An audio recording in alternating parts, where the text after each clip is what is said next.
Kirk's ex-boyfriend 𝗘𝗿𝗶𝗸𝗲 was on Ellen DeGeneres' show being all fake and gay. And if you know about 𝗘𝗿𝗶𝗸 having a pizza tattoo on his lip. Living in China and doing a lot of work with the victims from sex trafficking, work with a orphanage in Romania. I lived out here. I was here for 5 years.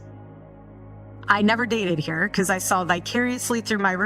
This whole situation around Erika Kirk just slid into some seriously disturbing territory, and that's not an exaggeration. After her former partner 𝗘𝗿𝗶𝗸𝗲𝗀 got exposed for that pizza ink hidden inside his mouth, online detectives went digging and uncovered his strange old social media posts about pizza. What first looked random suddenly felt calculated, and people started asking real questions. Then things escalated fast. A new connection surfaced, and it was way bigger than anyone expected. 𝗘𝗿𝗶𝗸𝗲 wasn't just some random internet guy chasing attention. His first real break came straight from Ellen DeGeneres herself. She invited him onto her show, put him in front of millions of viewers, and even brought his entire family on stage like it was some big celebration. At the time, it seemed like a sweet, harmless TV moment. 𝗘𝗿𝗶𝗸𝗲 and his siblings pulled off that viral zombie prank that had the audience laughing like crazy. But looking back now, it doesn't feel so simple anymore.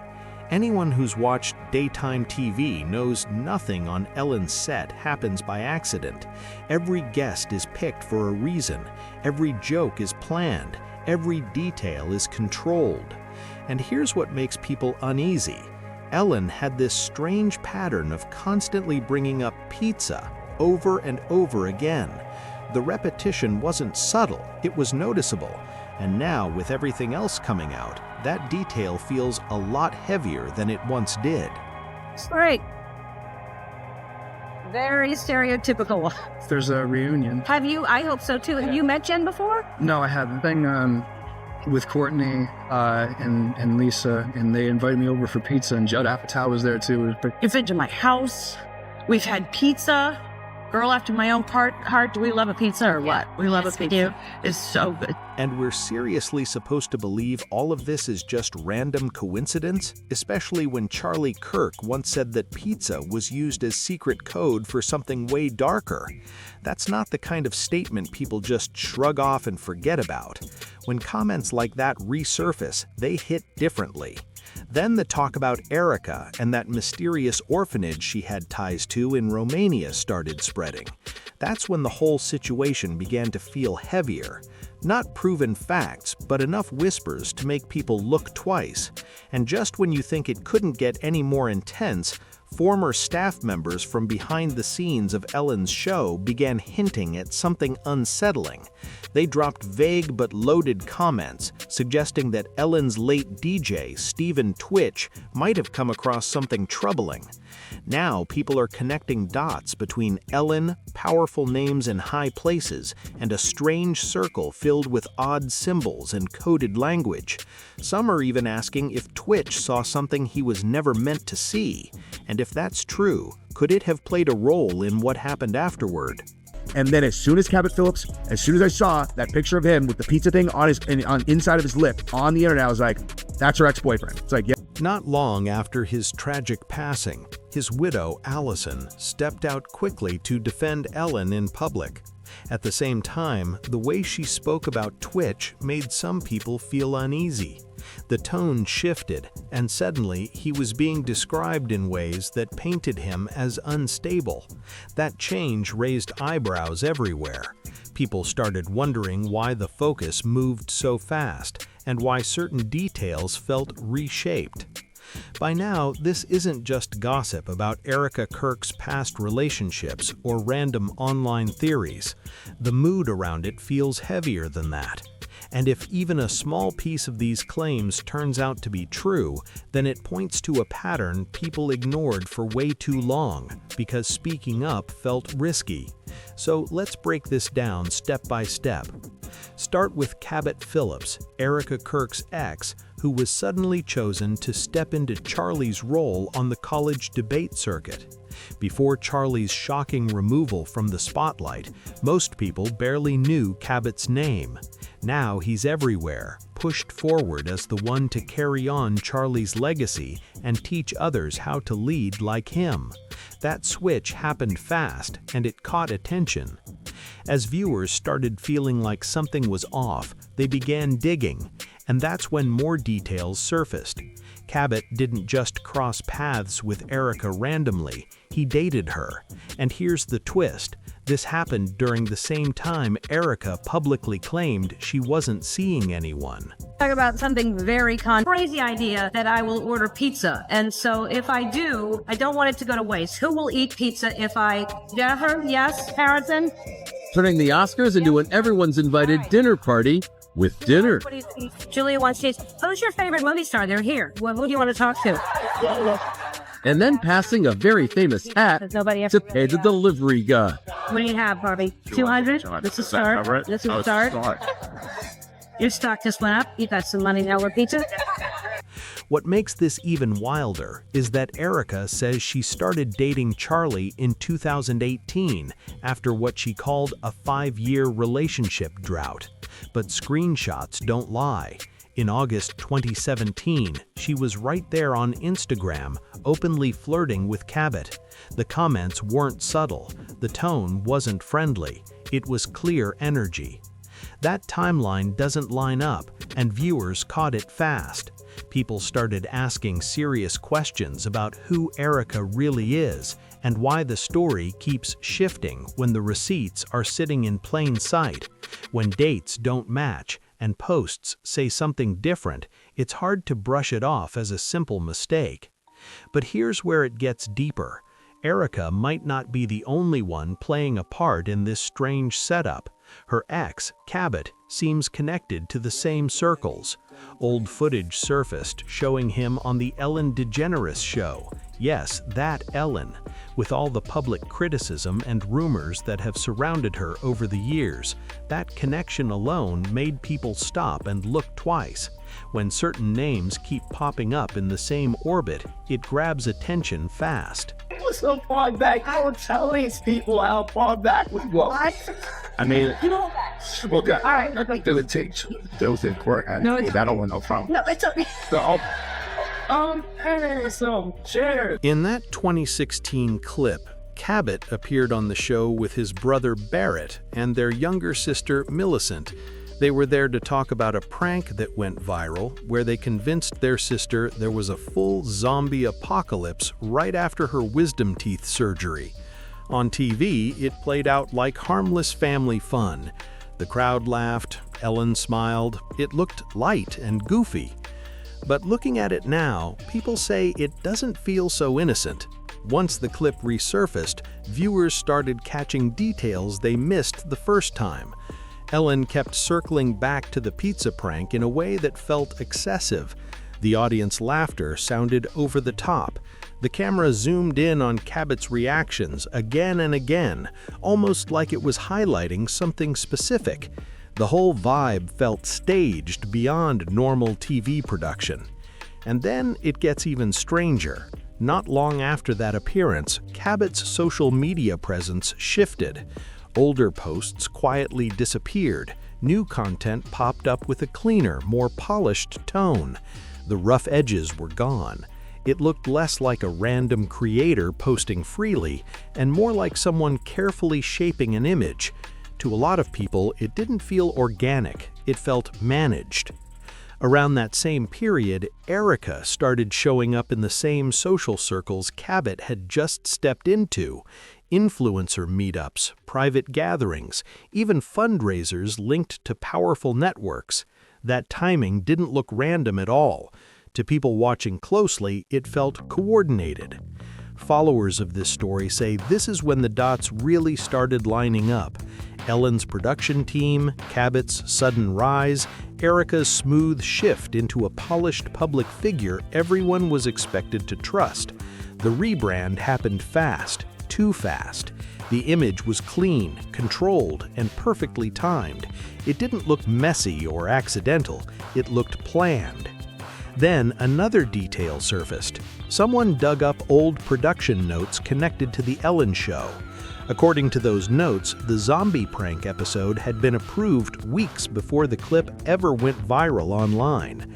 That means the show's team knew about it before the internet explosion happened.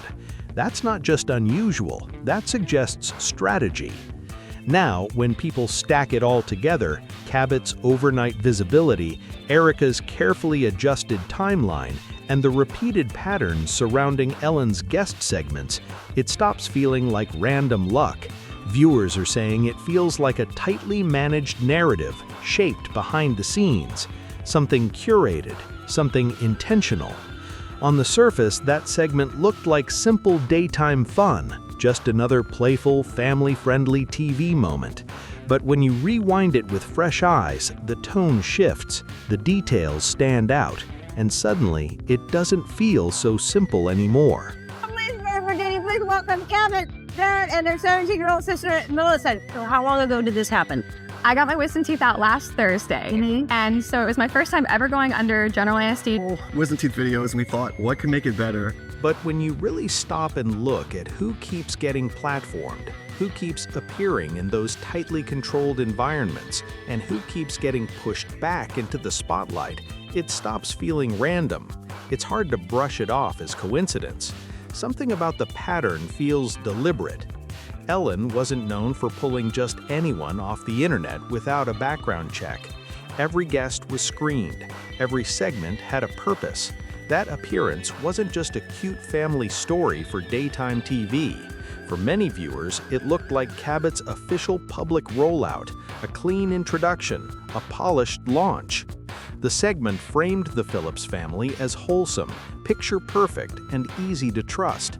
Smiles, laughter, applause, the full package. I have this crazy idea that I will order pizza, and so if I do, I don't want it to go to waste. Who will eat pizza if I... Jennifer, yes? But once people zoomed in, cracks started to show. Sitting right there in the audience was Cabot's father, Tim Phillips, and he's not just a random proud parent. He has long-standing connections in major political circles, the kind that move in serious power spaces. Interestingly, Erika Kirk's family also has its own network of influence. Then there's Cabot's brother, Barrett Phillips. He later became a minister at Cornerstone Chapel in Virginia, a megachurch that has faced public criticism over the years.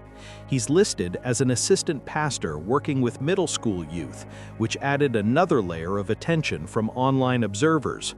So now people see political ties, religious leadership roles, and a carefully staged TV debut all wrapped under Ellen's bright spotlight. Maybe it's all harmless, but when the same names and networks keep overlapping, people are bound to ask questions. Let's talk about something very controversial, pizza. And by Parisinis, you can eat your pizza however you want. You can stand, you can kneel, you can go down on the floor if you want. I don't care. This is not what you pay. You can have a liberal amount of toppings spread out evenly on your pizza, so everyone gets their share. The crowd is clueless. That's great. Under Cabot's tattoo post, he even liked a comment that said, "One bite, everyone knows the rule." That small interaction caught attention fast. It wasn't just the tattoo anymore, it was the tone around it. The whole vibe felt layered, and people picked up on that immediately. And the pattern didn't stop with him. Ellen had her own long history of repeatedly bringing up pizza on camera. Think back to the 2014 Oscars when she made a huge scene about ordering pizza from Big Mamas and Papas as part of a comedy bit. At the time, it was framed as spontaneous and quirky, a fun celebrity moment. The crowd laughed. It trended everywhere. But when some viewers rewatched it years later, they said it felt oddly forced. The delivery, the emphasis, the way it stretched on longer than expected. It didn't land like a quick joke, it felt highlighted. And what made it more noticeable was that Ellen didn't just drop the theme afterward. She kept circling back to pizza in later interviews and sketches, turning it into a recurring reference. Supporters saw it as her random humor style. Critics saw something else. They pointed to the exaggerated delivery, the awkward pauses, the slightly tense laughter from the audience at times. It wasn't subtle repetition, it was consistent. Even some celebrity guests seemed to play along in a way that felt pre-informed, like they were in on a running gag the public didn't fully get. Maybe it was harmless comedy, maybe it was just branding, but when a theme keeps resurfacing across years and different settings, people start to view it as a pattern instead of a coincidence. And while all of that was unfolding, 𝗘𝗵𝗏 kept leaning into his own pizza references online, adding more fuel to the conversation, without ever fully explaining the meaning behind it. Even after viewers started questioning the tattoo, 𝗘𝗵𝗏 didn't back away from it. He leaned in harder. He posted memes, liked pizza-themed jokes, and dropped short replies that looked harmless on the surface, but felt calculated to some people watching closely. It gave off the vibe of someone nudging the audience, like, notice this, but don't ask too much. What raised more eyebrows was how both 𝗘𝗵𝗏 and Ellen appeared connected to similar circles: political insiders, media consultants, professional PR teams with flawless public images. On paper, everything looked polished, but critics pointed to funding questions and overlapping networks that made the picture less simple. Every time someone tugged on one detail, it seemed to lead to another layer. So when people say the pizza theme was just random humor, others argue that explanation feels thin, not with the repeated callbacks, not with the same names moving in the same spaces, not with the carefully managed appearances and consistent branding. To some viewers, the repetition didn't feel spontaneous, it felt rehearsed, controlled, intentional. And it didn't stop there. On The Ellen Show, pizza references would pop up without much context. No clear setup, no strong punchline, just casually inserted moments. Over time, it started to feel like a recurring inside joke that only a select few understood. Then, when Jennifer Aniston guest hosted the show, what came up again? Pizza.